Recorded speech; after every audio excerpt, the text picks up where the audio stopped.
Friends, आप सभी लोगों के लिए आज मैं एक फिर नई वैकेंसी का अपडेट लेकर आया हूं ओटी असिस्टेंट का। अगर आपने बीएससी किया है या फिर आपने ओटी में डिप्लोमा किया है या फिर आप 12th पास हैं तो सभी के लिए ये वैकेंसी होने वाली है। तो आप लोगों को इस वीडियो को लास्ट तक देखना है।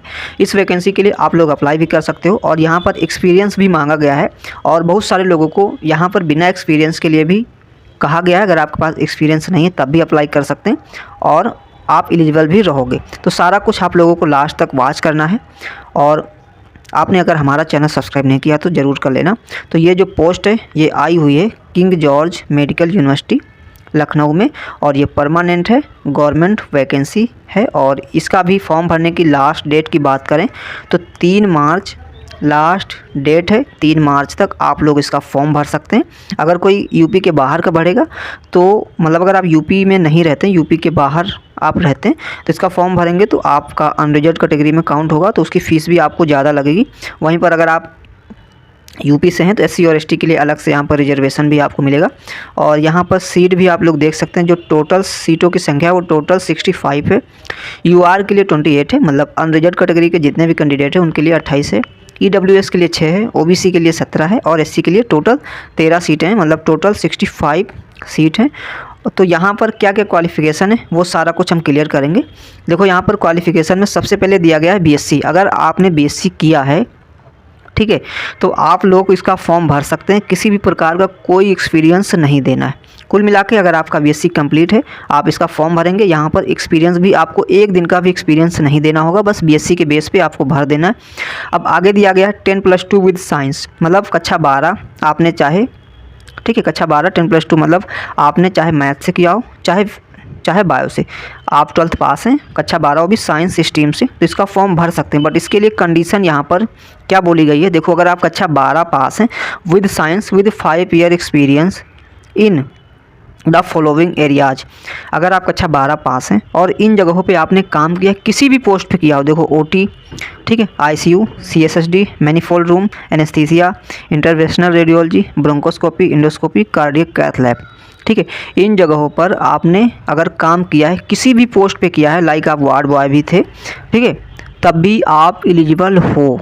बस इन जगहों पर आपने काम किया हो, आप इसके लिए अप्लाई कर सकते हो। ओटी की बात करें तो आप किसी भी ओटी में काम किए हो, चाहे वो ऑन्को की ओटी हो, आर्थो की ओटी हो, जनरल सर्जरी हो, ठीक है, या फिर गायनी की ओटी हो, कोई भी ओटी हो, किसी में भी आपने काम किया है, आप वार्ड बॉय भी हैं, ठीक है, आपके पास 5 साल का एक्सपीरियंस है और आप 12th पास हैं साइंस से, तो आप एलिजिबल हैं, ठीक है। अब यहाँ पर प्रेफरेंस भी मिलेगा, वो भी मैं बताऊंगा। अब यहाँ पर बहुत सारे लोग कमेंट करेंगे डिप्लोमा के लिए कि हमारे पास डिप्लोमा है, क्या हम एलिजिबल हैं, हमें एक्सपीरियंस चाहिए कि नहीं चाहिए। देखो यहाँ पर एक्सपीरियंस का मैंने बता दिया कि 10+2 पे आप भरोगे तो आपको एक्सपीरियंस लगाना ही पड़ेगा। बट अगर आपके पास बीएससी है, सिर्फ आपके पास कोई दूसरा कुछ भी नहीं है, बीएससी है, आपने बीएससी किया है, तो बीएससी पर आप भरेंगे तो आपको 1 साल का भी यहाँ पर एक्सपीरियंस नहीं चाहिए, ठीक है। अब यहाँ पर बात कर लेते हैं डिजायरेबल, ठीक है। देखो यहाँ पर एक्सपीरियंस भी यहाँ पर क्या होना चाहिए, ऐसे हॉस्पिटल का होना चाहिए जो 500 बेड का हो।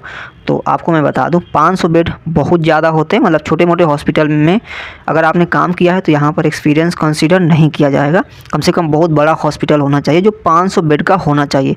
तो 500 बेड का जो हॉस्पिटल होता है वो काफ़ी बड़ा होता है, ठीक है। तो यहाँ पर क्या है, अगर आप 10+2 हैं, मतलब कक्षा 12 पास हैं, ठीक है, वो भी साइंस स्ट्रीम से, और आपने किसी भी ओटी में या फिर सीएसएसडी में किसी भी पोस्ट पे काम किया, मतलब वार्ड बॉय हो गया, कोई भी आपने काम किया है, बस काम किया है और आपने 5 साल तक वर्क किया है।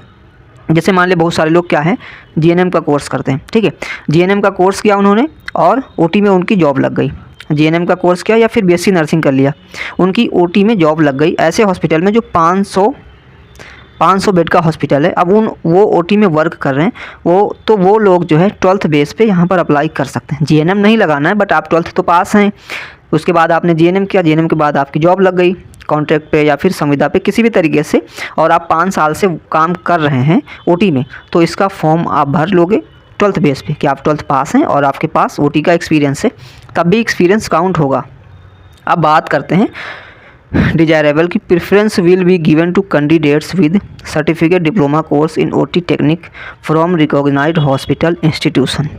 अब इसका क्या मतलब है कि आपने डिप्लोमा किया है तो आप इसका फॉर्म भर सकते हैं। आपको एक्सपीरियंस चाहिए कि नहीं चाहिए। अब यहाँ पर मैं पहले से ही क्लियर कर दूँ, मैंने स्टार्टिंग में ही बताया कि अगर आपने बीएससी किया है तो आपको एक्सपीरियंस नहीं चाहिए, ठीक है। अगर आप 10+2 पे आप अप्लाई कर रहे हैं, कक्षा 12 पे, तो आपको 5 साल का एक्सपीरियंस चाहिए, 500 बेड का। अब यहाँ पे बात कर लेते हैं डिप्लोमा की। यहाँ पर दिया गया है कि प्रेफरेंस मतलब प्राथमिकता उन लोगों को दी जाएगी जिनके पास सर्टिफिकेट और डिप्लोमा कोर्स है, वो भी ओटी में।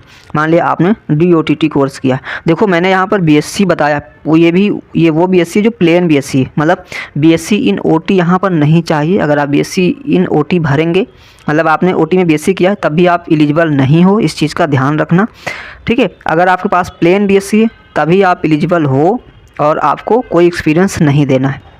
अब देखो, अगर मान लिया आपने बीएससी कर लिया, ठीक है, बीएससी करने के बाद ओटी में कोर्स कर लिया, चाहे आपने 1 साल का या फिर 2 साल का, ठीक है, तो आपको प्रेफरेंस मिलेगा। अब कैसे प्रेफरेंस मिलेगा? जैसे मान लिया आपने बीएससी कर लिया, बीएससी भी फॉर्म भरते वक्त लगा दिया, साथ में आपका डिप्लोमा भी कंप्लीट है, तो डिप्लोमा भी आपने लगा दिया, तो क्या होगा? मान लिया किसी के पास 5 साल का एक्सपीरियंस है, उसने 12th बेस पे भर दिया, ठीक है, या फिर किसी ने सिर्फ बीएससी किया और फॉर्म को भर दिया, ठीक है, 12th बेस पे किसी ने भर दिया, और किसी ने बीएससी भी किया प्लस डिप्लोमा भी किया, ठीक है, मतलब किसी के पास ओनली बीएससी है, बीएससी बेस पे भर दिया, और किसी के पास बीएससी भी है और साथ में डिप्लोमा भी है। तो क्या होगा कि जैसे बीएससी वाले के मार्क्स मान लिया आ गए कितना, 60, ठीक है, 60 आ गए, और यहाँ पर सिर्फ जिसने बीएससी किया उसके मार्क्स आ गए 60, और किसी ने अगर बीएससी किया है और साथ में ओटी किया है उसके 55 नंबर आए, ठीक है, तो क्या होगा कि प्रेफरेंस इसको दे दिया जाएगा, मतलब इसके नंबर तो ज़्यादा हैं, इसे मौका ना दे करके इससे कम नंबर वाले को दिया जाएगा, क्योंकि इसके पास बीएससी के साथ साथ डिप्लोमा भी है, तो इसलिए इसे पहले प्रेफरेंस दिया जाएगा। इनका कहने का मतलब ये है। अगर आपके पास ओनली डिप्लोमा है डीओटीटी, ठीक है, तो यहाँ पर अगर आप डीओटीटी पे अप्लाई करेंगे तो आपको 5 साल का एक्सपीरियंस चाहिए होगा, ये भी जान लो। यहाँ पर सिर्फ बीएससी करने वालों को एक्सपीरियंस नहीं चाहिए। अगर आपके पास कक्षा 12 के बाद सिर्फ डिप्लोमा है तभी आपको 5 साल का एक्सपीरियंस चाहिए। अगर आपके पास बीएससी के साथ डिप्लोमा है तो आपको प्रेफरेंस दिया जाएगा, ये चीज़ है। तो यहाँ पर मैंने पहले ही क्लियर कर दिया, अगर आपने इन जगहों पे वर्क किया है, ठीक है, तो आप इसका फॉर्म भर सकते हैं, आपको मौका मिलेगा। आप किसी भी पोस्ट पे हैं, वार्ड बॉय हो गया, ठीक है, ये लोग भी एलिजिबल हैं, ठीक है।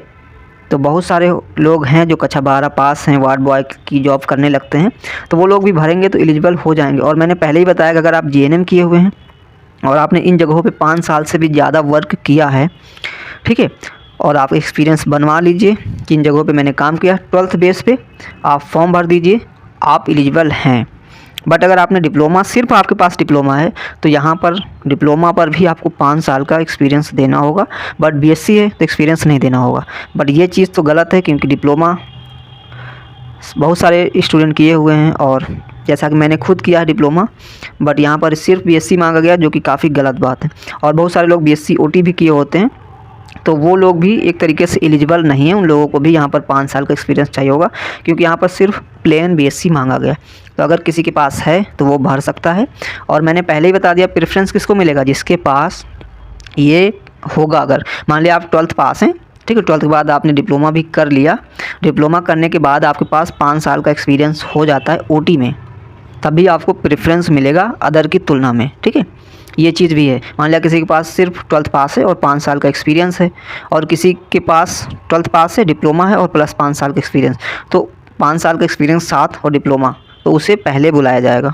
तो ये चीज़ें हैं। तो आई होप कि आपको समझ में आया होगा प्रेफरेंस किसे मिलेगा और कौन एलिजिबल है। तो मैंने बता दिया कि बीएससी किया है तो आप एकदम एलिजिबल हो, कोई एक्सपीरियंस नहीं चाहिए। 12th बेस पे भरोगे तो 5 साल का एक्सपीरियंस चाहिए। प्रेफरेंस का मैंने बता दिया है कि अगर आपके पास बीएससी भी है, ओटी भी है, और तो आपको पहले मौका मिलेगा, ठीक है। अगर मान लिया किसी के पास बीएससी ओनली है तो उसे पहले ना बुला करके, जिसके पास बीएससी साथ में ओटी है, ओटी का डिप्लोमा है या सर्टिफिकेट है, तो उससे पहले मौका मिलेगा। किसी के पास 5 साल का एक्सपीरियंस है, साथ में डिप्लोमा है, तो उसे पहले मौका मिलेगा। अगर किसी के पास 5 साल का एक्सपीरियंस है, सिर्फ डिप्लोमा नहीं है, तो उसे बाद में मौका मिलेगा। तो यहाँ पर प्रेफरेंस के लिए बोला गया है। बट अगर आपके पास सिर्फ डिप्लोमा है, डिप्लोमा पे अप्लाई करेंगे तभी आपको 5 साल का एक्सपीरियंस चाहिए होगा।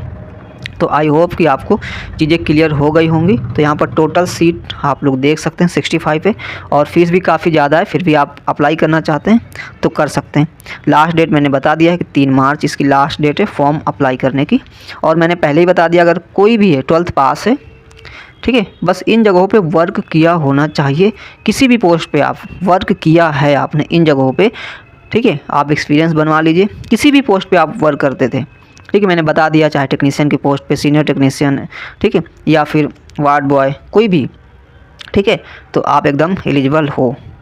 तो फिलहाल इस वीडियो में इतना ही था। चलिए फिर मिलेंगे आपसे नेक्स्ट वीडियो में, और इसी तरीके की इन्फॉर्मेशन के लिए आप लोग हमारा टेलीग्राम चैनल ज्वाइन कर लीजिए, वहाँ पर सारी अपडेट आपको मिलती रहेगी।